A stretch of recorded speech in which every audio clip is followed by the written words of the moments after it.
welcome to another installment of Mego Museum's Vintage Mego series.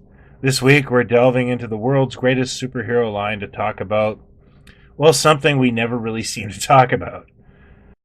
The Supervator is one of those Mego items that just seems to get passed over, with barely a fleeting reference in books and articles.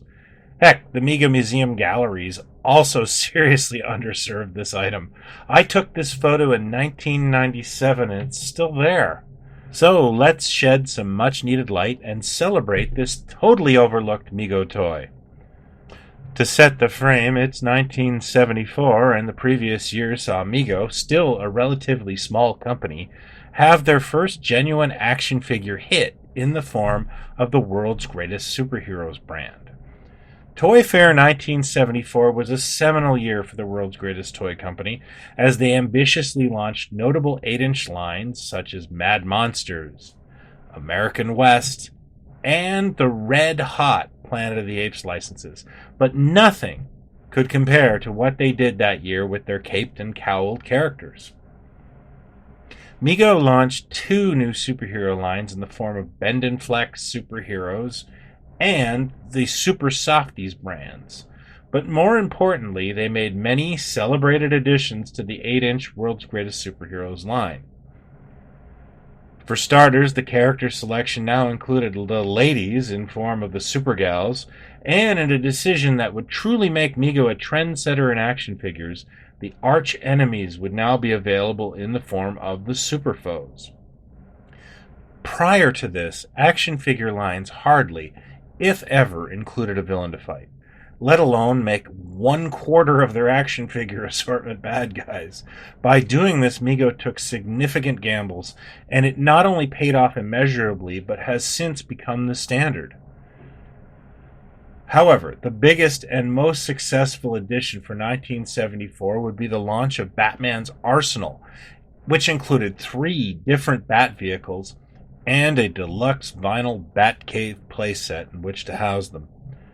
These new additions cemented Mego a top position on all letters to Santa in 1974.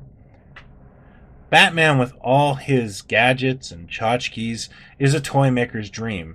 But how do you sell accessories for the heroes that can fly everywhere? Or the ones that are poor? Heck, some of these guys don't even have shoes.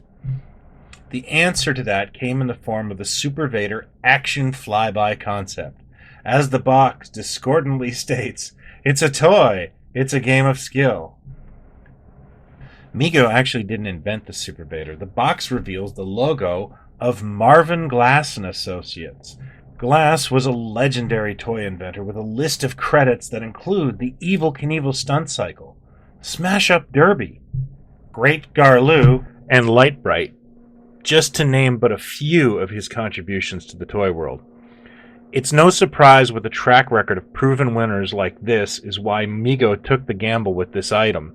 Sadly, Glass would pass away that same year, making this and Dancing Laney his sole contributions to Mego's toys. The premise of the toy is that it involved your superhero action figure in a wonderfully low-tech game of skill under the guise of a secret mission. Successful gameplay would simulate flying, or in this case, swinging on webs. Spider-Man is featured on the box, and personally, I feel that's completely intentional. It seems as if the Supervator was designed with his character in mind, with a catch-all name on the box to make it feel more inclusive. Spider-Man was an early hot seller for Mego, and they were likely latching onto that star power. The gameplay is fairly simple. Latch the secret hanger to a door, loading the superhero alarm with an appropriate villain card, and hang your choice of secret plans. I personally chose Nasty, so I'll be calling you Miss Jackson. Strap your heroes into the backpack, put on the magic glove, attach them to the fishing line. Now, can you grab the secret plans without setting off the alarm? Can you do it? Can I do it? Let's go to the highlight reel.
Well, as you can see, I am not good at that.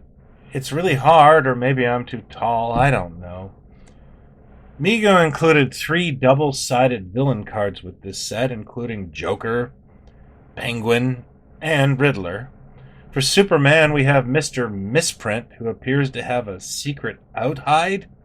Notice the Z missing in his name.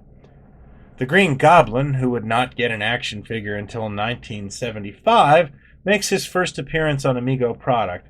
And lastly, we have Jungle Chief, a character completely made up by the Mego art department so that weird kids who like Tarzan, like me, would feel included. Thanks, Mego. I totally want a Jungle Chief doll. Sadly, the Supervator was not a hit for Mego, and when the 1975 catalog rolled around, both it and my beloved Super Softies line were nowhere to be found. On the secondary market, it is hard to find one of these in great shape, or complete for that matter. Another factor is the glue used to adhere the stickers and Velcro is over 45 years old and not really sticky anymore. However, complete examples, even one with the original insert, sell for under $200, making it an affordable piece of Mego history. Personally, I think it's a great addition to a collection, just for the box alone, which has a gorgeous illustration of Spider-Man. Did you have the Supervator as a kid? Were you any good at it? Let me know in the comments below, or at our official Facebook group, Megomania, where you're always welcome, or at the forums at megomuseum.com, the longest running Mego forum in the universe. Thank you as always for watching. If you're new to this, please consider hitting like and subscribe. We do all kinds of crazy, weird vintage Mego videos. Until next week, take care and thanks.